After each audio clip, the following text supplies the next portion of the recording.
Ang mga pananaw, opinyon at pahayag na inilalahad sa programang ito ay tanging sa mga host at panauhin lamang at hindi sumasalamin o kumakatawan sa opisyal na polisiya, posisyon o pagsang-ayon ng network, ng pamunuan nito o ng mga kaugnay nitong organisasyon.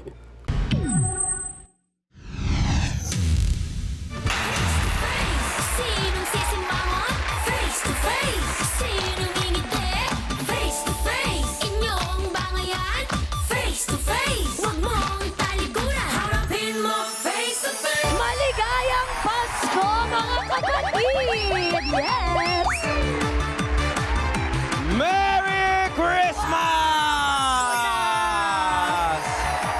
Kung handang Pasko lang ang pag-uusapan, ilalabag ko na ang spaghetting pababa ng Team Pula!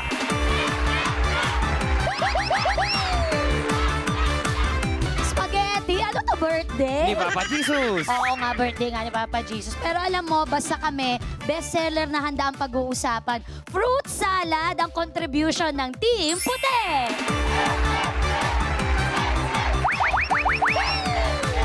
Isang masayang selebrasyon ng Pasko dito sa Face to Face Harapan! Payong tagus-puso ang kanilang aginaldo sa inyo ngayong Pasko. Narito na magbabaw ang ating harapang tagapayo. Ang ating resident psychologist at parang kalihim ng agrikultura ngayong araw na ito, Dr. Camille Garcia.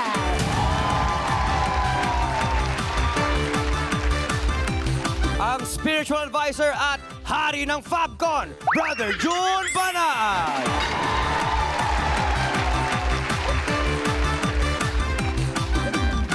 And our legal authority, ang Diyosa ng mga salagubang dahil sa kanyang gininto ang kasuotan, Attorney Lorna Capunan.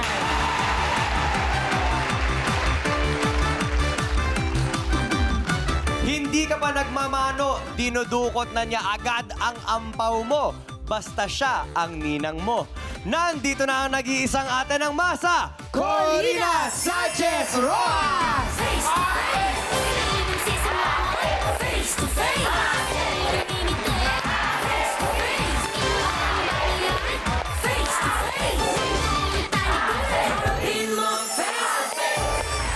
Hello! Ho, ho, ho! Maligayang Paskong Pinoy!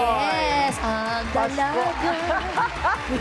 Okay. Dito po sa Face to Face, walang uuwing o luhaan dahil everybody happy. Dahil walang patid ang Paskong kapatid. O, di ba?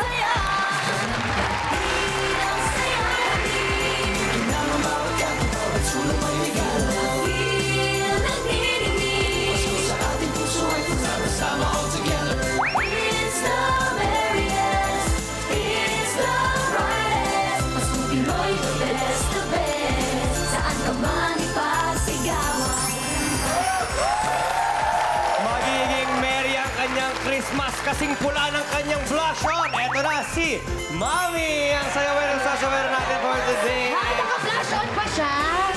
Parang woke up like this. Sayo po, Ayan yung inuna niya yung Christmas. rampa. Oh, Ayan, Mami, yung parang maraming na Noche Buena. ayan. Wow! People marketing. O, di ba? Iba yung Na kembot. pressure cooker. Bigla lumambot na ganun eh. Parang sanay siyang kumembot. Iba yung lambot. Ano ba ate. trabaho mo, girl? Ay, Ang kanyang breakfast niya po giniling. Okay, dahil Pasko, napaka-espesyal ng ating episode today. Maraming sorpresa ngayong araw. Nakikita nyo ba yan? Gintong telon na yan?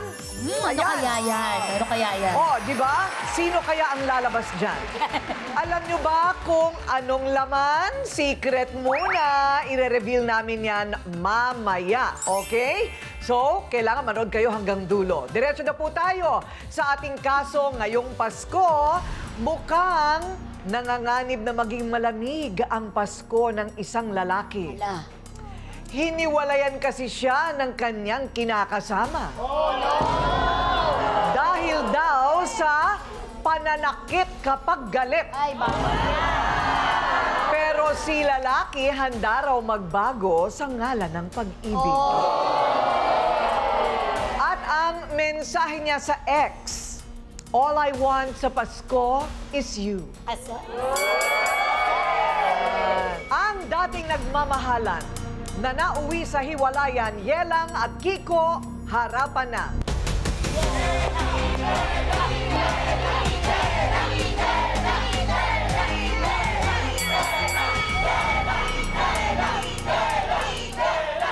Ano ba ang problema? Kasi po si Kiko, pinipilit niya po na makuha yung bata sa akin. Which is, syempre bilang ina naman po, hindi naman po ako papaheg ng ganun. Medyo mahirap kasi hindi naman po ganun-ganun lang yun eh, yung mga nangyari. So, nagpatawad din naman po ako. Naging okay, nagsama kami, nagkaroon ng anak, tas naging ganun ulit. Parang, ano lang din po. Ngayon lang po na parang ang nangyayari kasi parang pinipilit niya na makuha sa akin. Which is hindi naman po ako papayag. Ilan taon na yung anak mo? 3 months po. 3 months pa lang. Baby pa lang po. Na pinanganak ko po siya noong September. Gaano katagal na kayo nagsasama? Mahigit na po, 1 taon, mahigit na po. 1 year and 3 months. Actually, sobrang bilis din po ng mga pangyayari sa amin. Parang, ako din naman po, may una akong anak. So, hindi nag-workout. So, nasa akin po yung, nasa pamilya ko po yung una kong anak. So, syempre Ilang bilang... taon na yun? 2 years old po. So, syempre ako bilang isang single mom, parang nawalan na ako ng pag-asa na magkakapamilya pa ba ulit ako, makakabuo pa ba ako kasi may anak na ako.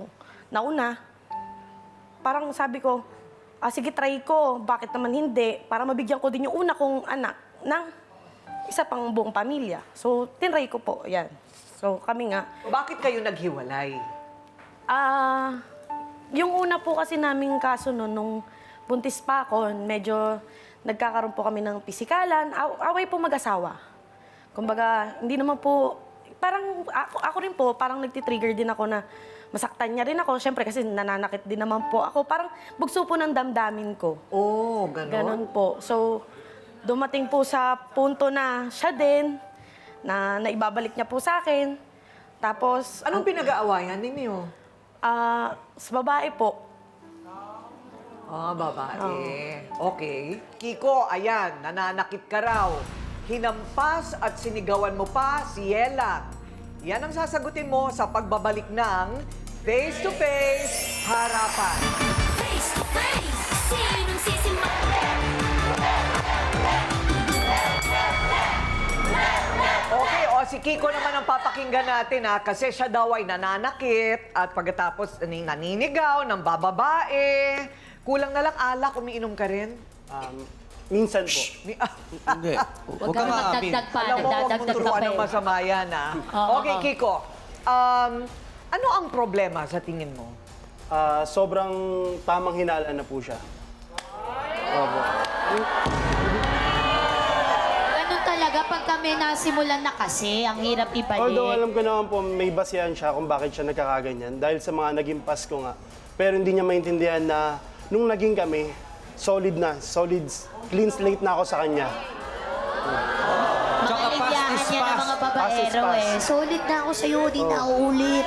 Hindi ko naman po kinuwento yun sa kanya para gamitin niya laban sa akin yun. Kinuwento niya para makilala niya ako kasi gaya nga ng sabi niya, sa mabilis na panahon nagkakilala kami. So gusto kong ipakilala sa kanya kung sino talaga ako. Tama! Ayun. Hindi ko mag-gets. Teka muna, inaamin mo ba o tinatanggi mo na ikaw ay nambababae? Dati po. Dati. Dati po. Sas! Narinig ko na yan! Siyempre kasi kapag nagmahal ka na ng tunay, aaminin mo lahat kesa na malaman pa niya sa iba. malaman pa sa Tatanggapin iba. mo ba ako? Ito ako dati. Pero para sa'yo, Yelang, magbabago ako. Di ba, O, Kiko? pruweba muna bago check Yun ang masasabi ko. Ano ang nakita niya sa cellphone? Mga likes lang po na hindi naman dapat Ayan eh, pagselosan. pinupusuan kasi ng pinupusuan. Okay lang ng puso isang beses, pero 100 na heart. Nasa hindi. tao yun na nagbibigay ng mali siya. Naglalike ako ng mga post ninyong dalawa. Wala naman nagsasabi sa akin ng iba. Sas! Mga friends lang din naman yung nilalike ko, yung mga ano, wala namang ibig sabihin yun. Wala namang chat, wala namang ano. Paano, Kiko, kung pusuan niya din yung mga lalaki na may borta, mga friends mo din? Hindi ka magagalit? Alam mo, nakakainis yun, ano? Nakakainis yun, ate. Sa akin okay lang kasi hindi ko naman siya na-check yung account niya kasi nga buo yung tiwala ko sa kanya. Trust! Hindi mo Big ginagawa word. kasi ayaw mo na i-check niya yung sa'yo. Sa akin okay lang, walang problema. I-check niya magdamag. Ayoko lang na paghihinalaan niya ako sa bagay na hindi Binigyan ko niya na nga ng ginagawa. access eh. Diba? May tiwala siya. At walang mali siya sa kliyente ko. Meron pang sinasabing dump account, baka meron ka nun. May Wala. pangalawa kang account. Wala. Tignan mo ako sa mata. Wala po. Chas. Yung likes ba, pinagseselosan mo, likes lang? Hindi po kasi ano eh, parang sa akin po hindi siya yung normal na babae lang, na kaibigan mo lang. Kasi sabi nga po niya, kinuwento niya sa akin. So, sa akin po, okay, ano mo siya, ganito. So, may mga kwento rin po kasi siya na may past sila nito. Past conquest naman pala. Ay, dapat off limits yun. Kami kasi ng mga lalaki, naniniwala kami sa kasabihan na past is past, never come back. If you come back, edi welcome back. Hala! Ay, nako, Ryle. Bata ka pa. Okay, alam mo, grabe ka. Alam mo, hindi ko papakilala si Pepe sa'yo. Hindi talaga. Yun ang Ilalayo ko sasabihin. mga anak ko sa'yo, Yung kuya Right? nila ganyan ng halimbawa. Correct. Ayon sa mga eksperto, ang pagiging babaero daw ay isang mental disorder. Tama ba, Doc Camille? And once a babaero, always a babaero. Objection. Ay, bakit si Brother June Tatahimik. nagbago? Tahimik Nagbago. nga siya. Hindi pa ako nagsasalta, Ate Coring, sabi ng doctor, hindi yan totoo. May objection ka agad. Okay. Hindi, so pwede. Is it really a mental disorder? No, it's not a mental disorder. Basically, sinasabi natin, men are polygamous. So, pero visual, napaka-visual kasi ng mga kalalakihan eh. Pag may nakita talaga, ang tendency talaga, kung sasabihin mo, magla-like at magla-like yan. Pero, kung sasabihin mo, if you trust this person, at mahal mo yung taong yon, nire-respeto mo lahat ng ginagawa niya, hindi ka mag-iisip ng mali siya dun eh. Okay. Yun yung problema. Ayun. So, ang problema, yung trust. Yes. Oo, yung trust. Okay, the floor is yours, Brother June. Once a babaero, always a babaero. Pero bago mo sagutin yan, pag-isipan mo munang mabuti. Kasi sa pagbabalik natin, kampihan na. Magbabalik ang face-to-face harapan. Face to face, sinong sisimangon? Face to face, Okay, once a babaero, always a babaero. Totoo ba yun, Brother June? Umayos ka, Brother June. Nanonood si tita. May mga tinatawag ate ko rin na chronic babaero. Yung talagang sagad talaga sa buto. Ayaw magbago. No? Merong ganon. Pero wag niyo lahatin. Kasi may mga lalaking matino na inaamin namin natutukso doon sa nagdaan. Kaya nga sinabi na namin sa iyo lahat ng kahapon niya sinabi na sa iyo. Ang dapat lang kasi pagtiwalaan mo siya, no? Hindi po pwedeng gamitin palagi sa kanya against him yung nagdaang kahapon niya. Kasi po pwede siyang magbago. And I can say that dahil nagbago ko. See? So maaaring magbago. Hindi lahat ay chronic na babaero. Oo. Po pwedeng magbago. Ano ba yan? Is it a decision? Kailangan talaga It is a decision. Oo, it is a decision. Ate Corinne, Ano? oo. Ang isang bagay lang, gusto ko lang i-share since it's Christmas time. Ang spirit of Christmas is giving and forgiving. Giving and forgiving.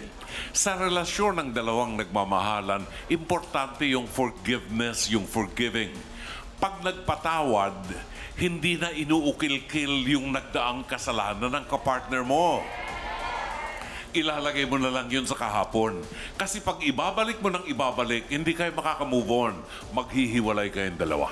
Naghiwalay na nga eh. Ayan na nga, nag-aagawan na sa anak. Ayan, Bakit ka naiiyak, Yelang? Pag naaalala ko lang po yung...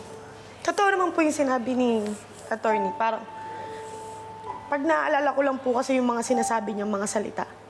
Masyadong masakit. Ang sakit po eh, parang... gusto mo na mawala, gusto mo nang tuldukan lahat. Parang hanggang doon na lang. Pero, Oo. hindi ko po alam eh, parang gusto mong bagsakan na lang ng lahat ng bagay. Kaya, totoo naman po yun, nagpapatawad. Pero, hindi ko alam, medyo... Kasi kung paulit-ulit, dami na po eh. oo, parang ano, hindi ba? Opo. Sinasaksak ka ng sinasaksak hanggang sa... Paulit-ulit. Nakaharap na po, parang ganun. O ito na, kampihan na. Siya raw ang kaibigan na takbuhan ni Yelang sa problema niya kay Kiko. Kisses, humarap ka na. Taray ng name song ni Ate Kisses. Taray. Totoong pangalan mo yan? Totoong pangalan mo o pinalayaw sa'yo? Nickname. Nickname, ayun. Ang tunay niyang pangalan, Ronald. Dati. Nanakot pala siya. Charis. Ano ba yan? Okay, go, ikaw. Ate Kisses, ano po ang alam nyo sa pagsasama ni Kuya Kiko at ni Ate Yelang? Ako po, bali parang bilang tsahi niya po. Kasi po, which is ang tsahi niya po is kalib-in ko po, lesbian. So si Yelang po, bago pa po siya dumating sa buhay ni Kiko, alam ko na po yung history niya, matagal na. Babaero po talaga siya dati. Pero nung nagkakilala naman na po sila, nagbago naman po. Nakitaan ko naman po talaga siya ng pagbabago. Okay, pero... Yun nga po, napapadalas lang po talaga yung away nila na humahantong sa pisikalan po. So, nadadala lang po talaga sa tamang hinala at saka sa selos nung si Opo. Ate Yelang. So, nagbago na talaga si Opo. Kuya Kiko. Kasi dati po, meron siyang Monday, may Wednesday, may Friday. Taray ni Kiko. Huwag ka tumawa. Huwag mo ikabunyi. Please. Okay, siya naman ang nanay ni Kiko na konsentidora daw. Nanay Inday, humarap ka na.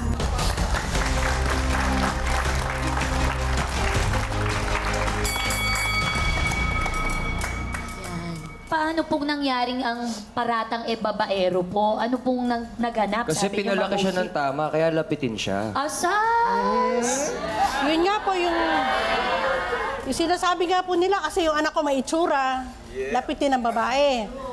So, admitin naman tayo. Pero sabi ko naman po sa anak ko, sabi ko, hindi naman po ako nagtotolerate sa kanya na yung man na mababae siya. Hindi po sa akin, hindi po ako konsentidora.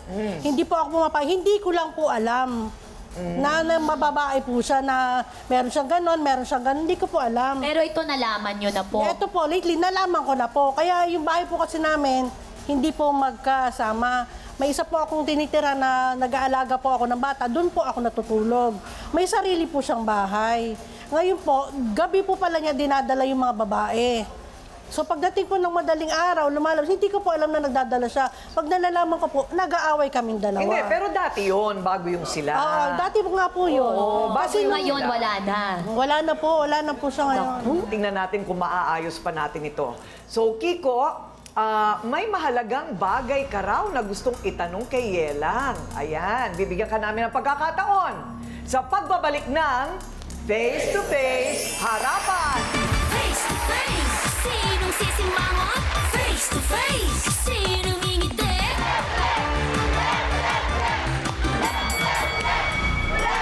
Okay, Pasko na, sinta ko. Ano ngayon ang masasabi ng mga nakasombrero dyan sa Team Puti? Para kay Yelang, alam ko masakit na nararamdaman niya yun kasi, syempre, may bahay siya, diba? At the same time, kapapanganak lang niya. Kaya dapat, ikaw lang ang dapat mag-adjust para sa kanya. Kailangan mag-adjust ka para sa kanya. Kasi kung mahal mo talaga siya, mag-a-adjust ka.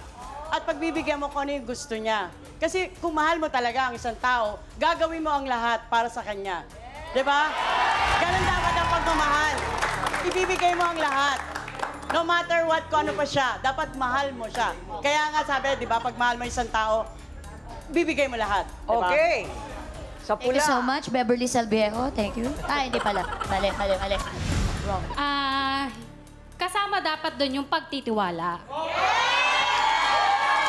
Nagbago naman siya eh. Kaso nga lang, hindi niya pinahalagaan yung pagbabago ni Kuya. Diba? Okay. Attorney Lorna, kinukuha daw yung bata kay Yelang, no? Pero hindi ba ang nanay ang may karapatan, lalo na kung below 7 years old? Ang sa batas natin, pag below 7 years old, ang nanay ang may karapatan. Lalong-lalo na pag illegitimate, pag hindi mag-asawa yung magkasama. No? Automatically, it belongs to the mother unless mapakita na it's not to the best interest ng bata. Dito, nag-aaway sila pareho eh. Nag-admit si Yelang na nananakit rin siya.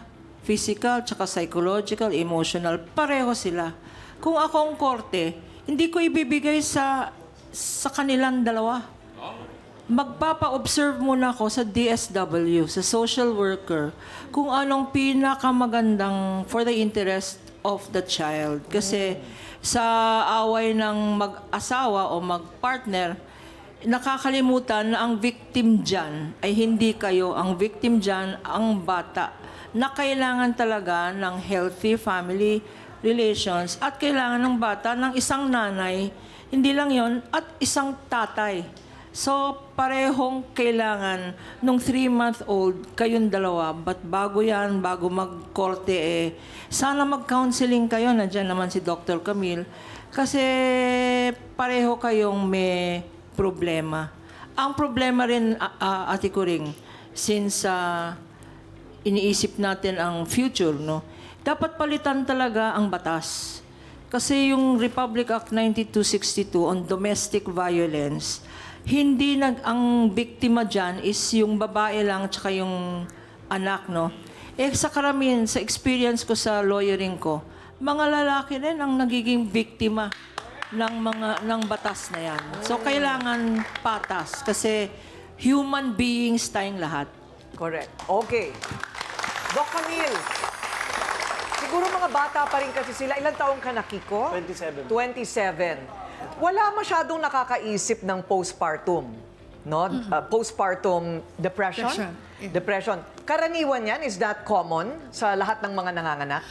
Statistics says it's 1 out of 8 women nagkakaroon ng postpartum blues or postpartum depression. Usually po nangyayari yan 2 to 3 weeks after or kumisan after childbirth o kaya naman after 1 year. Kaya naka 1-year-old na yung anak mo, dun ka pala makakaranas ng ganitong klase na parang nalulungkot ka, bakit ganon? Parang ayaw mong hawakan yung anak mo, parang gusto mo, yung nagkakaroon ka ng fear, yung takot. So, yun yung mahirap kasi, Ate Kuring, ang nangyayari, mas lalo siya nagsususpecha kung ano ng mga naiisip niya. Unang-una, isipin mo maigi. Kung sinasabing nagbago dito, syempre, ang sinasabing spoken commitment, hindi natin nakikita yan hanggang yung talagang visible na nagbago talaga. Pero sana intindihin nyo, kung kinakailangan ng pagbabago dito, parehas kayo.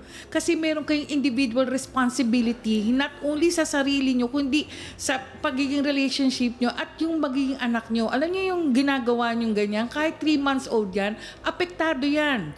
Yung pinapakita mong emosyon, lang, makakalungkot yan kasi baka magtaka ka kung bakit ang anak mo magiging iyakin. So, dapat lang siguro, pag-isipan mong maigi, is it time para maging mag-ayos kayo? Is it time para magkaroon ka ng trust kay Kiko? Or ano man ang maisip mo, sana maging maayos tayo ngayong Paskong to. Oo nga.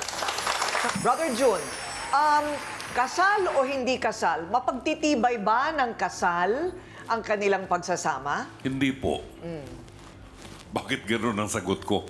Dapat malaman natin ang sacramental wedding. I can explain the sacramental wedding. Sacramental wedding, hindi lang kayo ang ikinakasal. Sumusumpa kayo sa harap ng Diyos. Ang pari, witness nyo lang. Ang kalaban nyo rito ang Diyos. Anything, Ate Kuring, kahit hindi sa kasal, kahit sa buhay natin, pag walang halaga ang Diyos sa buhay natin, hindi natin isinasabuhay ang aral ng Diyos, walang kwenta ang Diyos. Kasabihan lang yan. Ang mahalaga yung isinasabuhay mo ang Diyos dahil naniniwala ka sa Diyos. Ngayon, sa relasyon ng dalawa, kagaya sinabi ko na, may mga lalaking noong araw ay palekero, pero nagbabago. Pupwedeng magbago. Ang nakita kong problema sa pagsasama ng dalawa, una, hindi sila kasal. Ang sabi ko kanina, hindi garantiya ang kasal. Kasi maraming kasal na naghiwalay. Bakit? Sapagkat nawala ang respeto at ang tiwala sa isa't isa. At yun ang malinaw na malinaw dito sa dalawa. Nagmumurahan sila eh. Maniwala kayo, kami mag-asawa, 55 years old, hindi ko namumura pa ang asawa ko. Ayun, okay. So, kailangan talaga pag-isipan din. So, ano kaya ang ending nito? Kayo, may mga hula din kayo, ha? Pero nasa sa kanilang dalawa na yan, eh.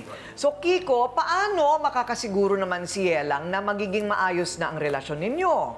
So, meron ka bang gustong sabihin sa kanya? Actually, matagal na po eh. Gusto ko na nga rin pong gawin tayo. Oh. Ay, ano yan? Binunutan ta.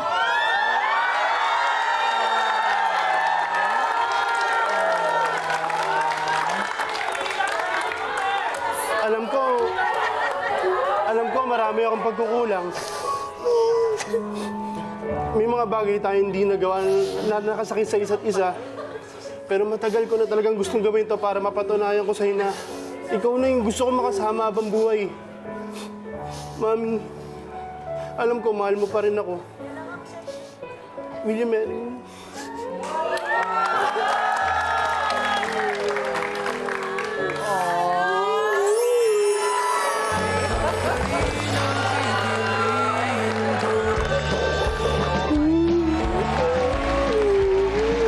Ay, lang ako nakakita ng ganito. Live sa harap mo, ate. Sumagot ka muna. Sumagot ka muna, hindi ka pa sumasagot. Yes daw, yes! Yes! Wow! Oh my God! Ay, ang saya-saya naman. Oh, so gaano katagal mo nang gustong gawin yan?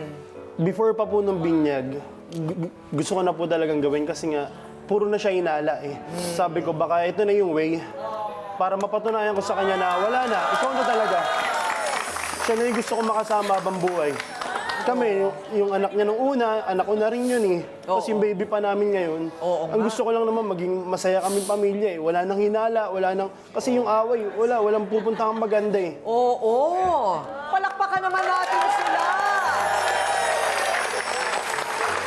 Congratulations at bilang paunang regalo, heto ang mga grocery bags para sa inyong lahat! Merry Christmas! Oh. Walang patid, ang Paskong kapatid! Wow! Oy, Sabi ni tita, dinig na dinig ko, pwedeng ikaw na lang, huwag na ito. ano daw? Ikaw talaga, tita, sabi yung ating bouncer na Grabe COVID ka. daw. Oy, mahigit 500 pesos yan, ha? Kayo talaga, mga tita. Excuse me, mahigit 500 yan. Okay.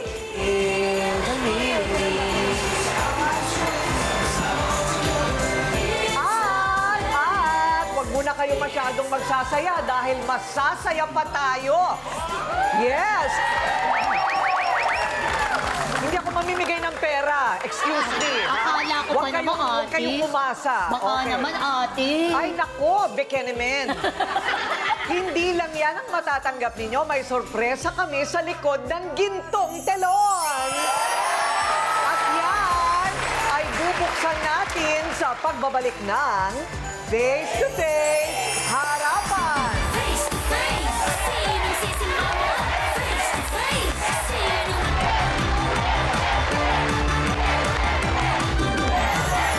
So, ang ibig sabihin nito, may kasalang mangyayari. Wow! I'm so excited for you! At para sa inyong nalalapit na kasal, Kiko at Yelang, syempre, para ako aparisyon. Syempre, kailangan ninyo ng bagong simula. At heto na ang mga regalo namin sa inyong bagong simula. Buksan na ang gintong telon.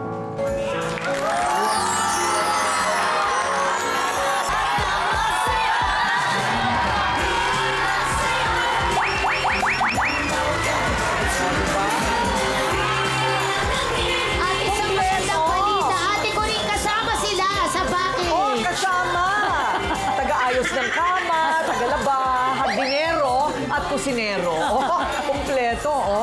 Wow! Look at that! Sagot na namin ang house renovation ninyo. Kaya ba tayo may mga tao dyan kasi pati house renovation? Yes, kasama na yan. Wow! Pero ito ha, importante. Ito'y binibili nito ng ating trio tagapayo. O, nakatatanda yung mga yan. Kailangan makinig tayo sa kanila. Alam na nila ang buhay. Alam na nila ang... Hindi ba? O, counseling muna. Bago yung pag-set ng date ng kasal. Okay? Kasi kailangan maintindihan ninyo ang paano ang buhay kasal. Dapat nga yan maging ano yan eh. Maging subject sa eskwelahan. Yes. Talaga, hindi alam ng mga bata kung anong pinapasok nila. Okay, pagkatapos ng counseling at nakaset na kayo ng date, kung gusto pa rin ninyong ikasal, kami na rin ang bahala sa kasal! Diba? Wow! Diba? Hanggang sa pagkain! O, biro mo yun? Okay, so, thank you po sa aginaldo ng Topmost Hardware. Wow, bait nyo naman. Para sa mga materyales na gagamitin sa home improvement. Salamat din sa mga construction worker natin mula sa Top Notch Construction. At ang ating bonggang mga appliance mula sa Top Mama. Wow! At ang mga natanggap ng Sausawero at Sausawera mula sa Pincon Marketing. Thank you! Pero higit sa mga material na bagay, ang Paskong Face-to-Face ay tungkol sa pagpapatawad at pagmamahal. Maaari po ninyo yang ipakita sa simpleng mga yakap, halik, pagsasabi ng I love you, walang masamang salita. Libre lang po lahat yan, walang halaga. Kundi ang pinakamahalaga, yung puso natin para sa isa't isa. Yan ang totoong nagmamahalan, hindi yung nag-aaway at nagsasagutan. Ako po ang inyong ate Kuring, nagsasabing may cake ang harapin ng mga issue dahil walang hindi nadadaan sa pag-uusap. Basta dapat may mukha kang ihaharap dito sa Face to Face Harapan. Face to face. Face to face. Face to face. Face to face. Face to face, harapan tayo. Face to face, problema'y solusyonan. Kaya na ating pag-usapan. Face to face, tama lang o kraya. Sama na sa puting tama o mali. Galit, bati. Bawat panig ating pakinggan. Ang mga gusot ay may kasagutan. Face it, face up. Di ba sadyang makulay ang mukha ng buhay? Tayo'y magharapan sa bawat katanungan. Aminan, awayan, isaayos na. Gusto mo bang makisawsaw? Tara na kaibigan, tungkulay magkalinawan. Face to face, sinong sisimangot? Face to face, sinong ngingiti? Face to face, inyong bangayan? Face to face, huwag mong talikuran. Harapin mo face to face. Face to face. Face to face. Face to face. Mga magkababatang dating sanggang dikit, nabalot sa matinding galit dahil sa nakaraang nagbigay ng sobrang pasakit. Parang di niya po makakalimutan yung sama ng loob niya sa akin. Yung sa pagkakaturo ko po sa kanya, sa pagkakakulong niya po. Gano'ng katagal? 4 years. Hindi ko naman alam talaga ng mga pulisyo. kapatid ako pa rin. Tulong itang parang kapatid. Hindi ko rin naman kagustuhan yun, tol. Nahirapan din na ako magkasama po kami dalawa. Ayos din na nga kami kumain. Harapin mo face to face.